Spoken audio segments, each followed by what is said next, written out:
Here at home with Anita Rosner, we take cooking very seriously.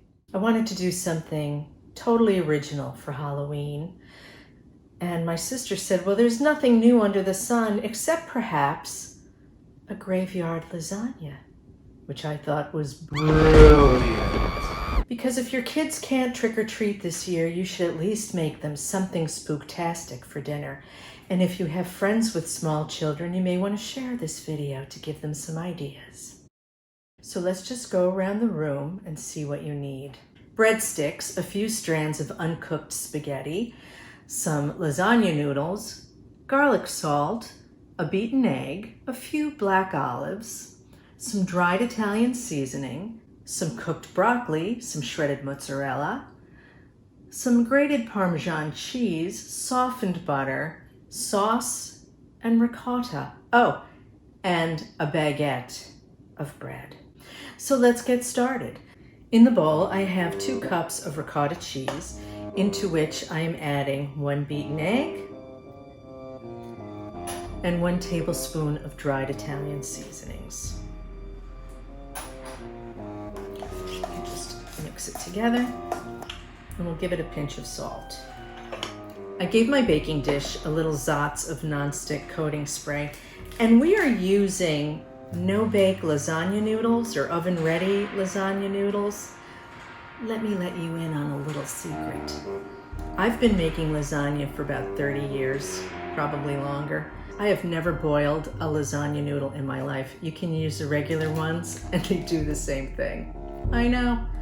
So whichever ones are cheaper, those are the ones you buy. We are going to begin by adding a layer of sauce to the bottom of the dish. We're just going to smooth it out. Smooth, smooth. And now we'll just lay down 3 sheets of the lasagna and add a little more sauce. And the way the noodles cook is they actually soak up the sauce. So when you think about it, doing it this way gives your lasagna a whole lot more flavor than boiling the noodles in water. Now we'll add a layer of our ricotta mixture. I don't like meat in my lasagna, so this is a meatless version. Sprinkle a little mozzarella and a little parmesan. Now a little more sauce.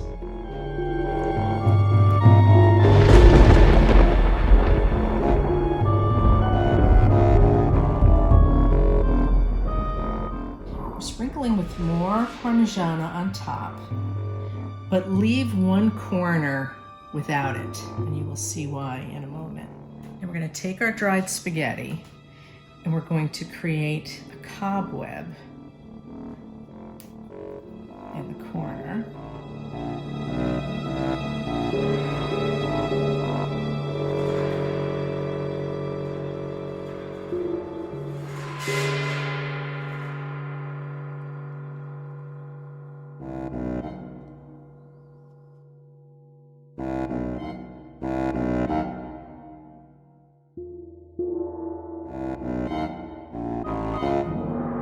After 35 minutes, remove the foil and bake for another 5 to 10 minutes.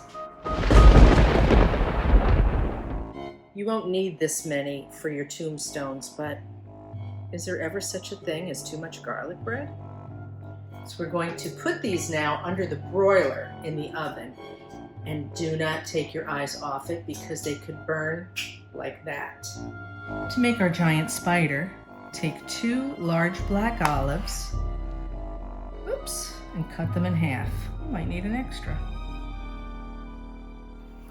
And then you're going to slice each of these into 4 pieces.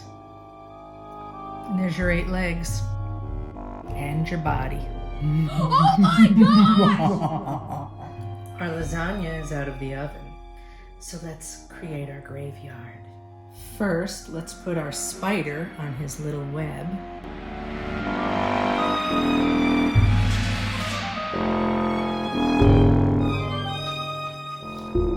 And let's place our tombstones around.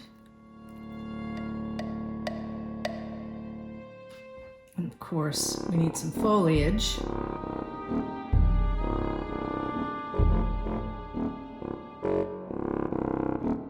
Every cemetery has a fence around it because people are dying to get in.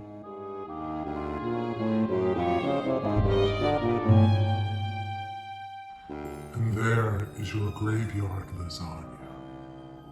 Happy Halloween.